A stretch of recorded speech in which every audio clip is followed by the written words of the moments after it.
Hey guys, it's Swiggs.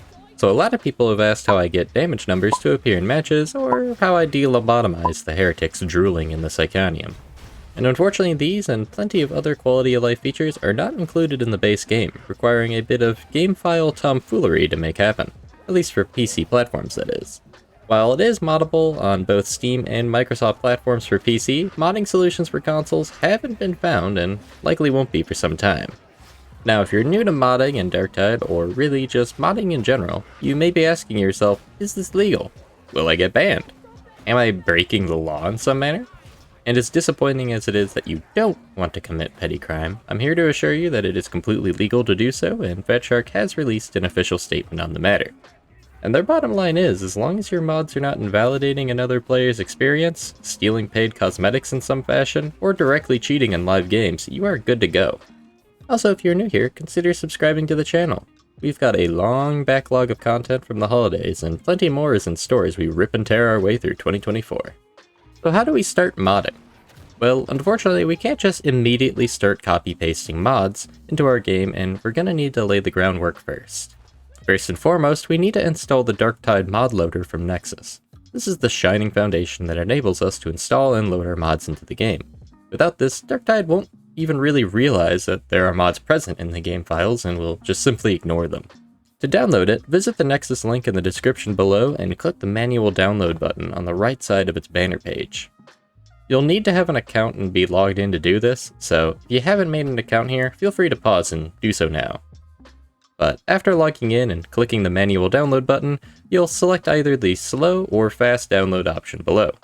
And don't worry too much about this because all the packages are itty bitty, so slow downloads will only really be realistically adding a few additional seconds to the whole process.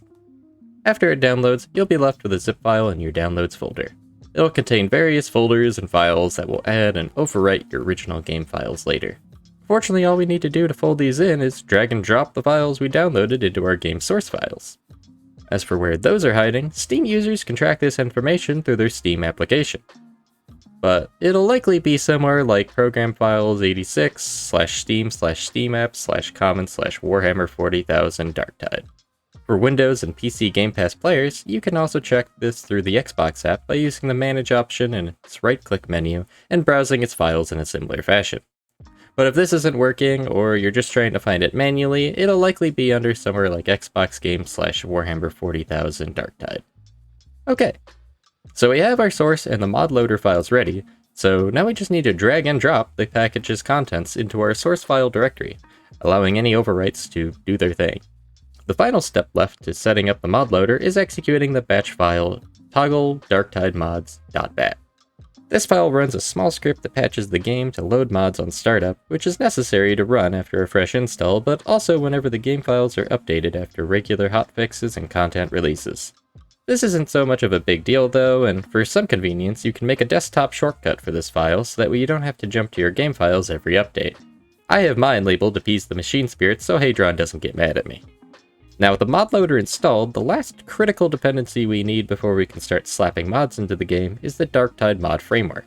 This is essentially a mod for modders and provides a robust API for other modders to hook into while they're developing. Techno wizard babble aside, damn near every mod uses it, and because it's so spiffy and helpful, it's a must to get it installed. To download it, visit the Nexus link in the description below and click the manual download button on the right side of its banner page, just like in the last step. Once you've downloaded the package, you'll notice it's another zip file, but with only a single folder in it. Don't worry, because that just means that we're in the home stretch, and we no longer need to be monkeying around across the game's source files to continue mod installs now. So just like before, we're going to drag and drop the contents of this download into our game files, but this time we are going to be placing them into the mods directory. And ta-da, that's it. And at this point, your game is fully ready to accept mod installs into the game. So how do we install the mods? Well, nearly the exact same method that we just installed the Darktide mod framework, but just with one extra step. As an example you can follow through, we are going to install the animation events mod. A bit of a boring sounding mod, but it's actually a prerequisite for the crowd favorite scoreboard mod, so you'll likely want it included anyhow. So third time's the charm, use the Nexus link below and download the animation events package from their site. From the mods download package, drag and drop that folder into our mods directory within the source files, just like we did while installing the mod framework. Then, for that extra step to finalize the install, within the mods directory you just dropped the folder into, open the mod_load_order text file. As the top of the file indicates, the order is top to bottom, and this determines in what order the mods are loaded into your game. This process is not automatic, so for every folder plopped into the mods directory, you'll need to then add the name of that folder to this list. In the case for the animation events mod, you'll want to make sure this is going to be above any mods that require it, like the scoreboard mod that we mentioned previously. As it doesn't have any dependencies itself, however, you can just write this right below the header above.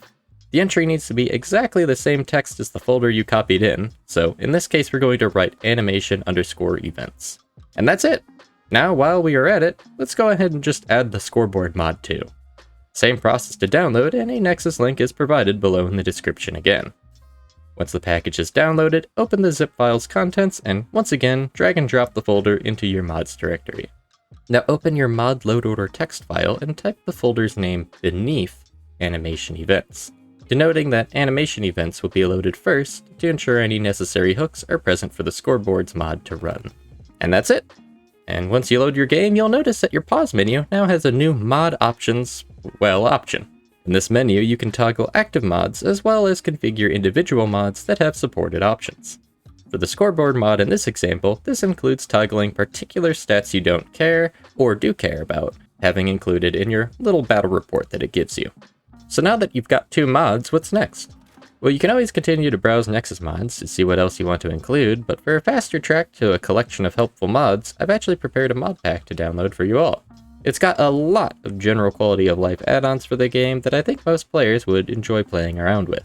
You can barter weapons while crafting gear with Hadron, view your current milk contracts in-game, enable health bars in regular matches, name your weapons, create additional loadouts, skip to various vendors for a character directly from the operator screen, play offline solo matches, and enable camera free flight. And it may sound chunky, but the mod pack is at a measly 249 kilobytes, so give it a download if you're interested in getting a head start into modding. As for installation, it'll function similarly to other mod installations, but just this time in bulk. I also provided my own mod load order text file that has all the mods in the correct order already. You can either replace your load order file and use the Modpack's version in its place, or copy the names from the file into your own, whichever you find more convenient. But that's about it for this video. If you liked the video, drop a like, comment if I missed anything, and have a great day. Until next time, see ya!